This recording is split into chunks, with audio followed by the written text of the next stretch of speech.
मुल्तान में भी स्मॉग की गिरफ्त कमज़ोर न हो सकी और मुल्तान फ़िज़ाई आलूदा शहरों में पहले नंबर पर आ गया।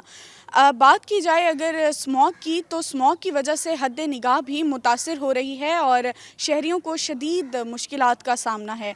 अगर हद्द निगाह, मुल्तान का हद्द निगाह जो है 600 मीटर तक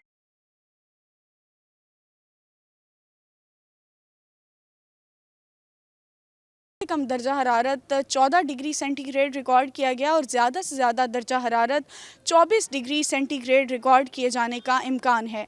हवा में नमी के तनासुब की बात की जाए तो वो 86 रिकॉर्ड किया गया है और एयर क्वालिटी इंडेक्स की अगर बात की जाए तो मुल्तान का एयर क्वालिटी इंडेक्स 395 रिकॉर्ड किया गया है, जो कि एक ख़तरनाक सूरत हाल है और इसके बहुत बुरे असरात मुरतब हो सकते हैं शहरियों की सेहत पर।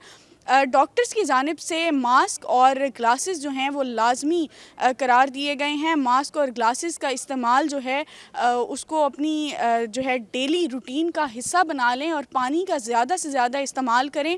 बिला ज़रूरत घर से बाहर ना निकलें ताकि आप स्मॉग के इन साइड इफ़ेक्ट से बच सकें।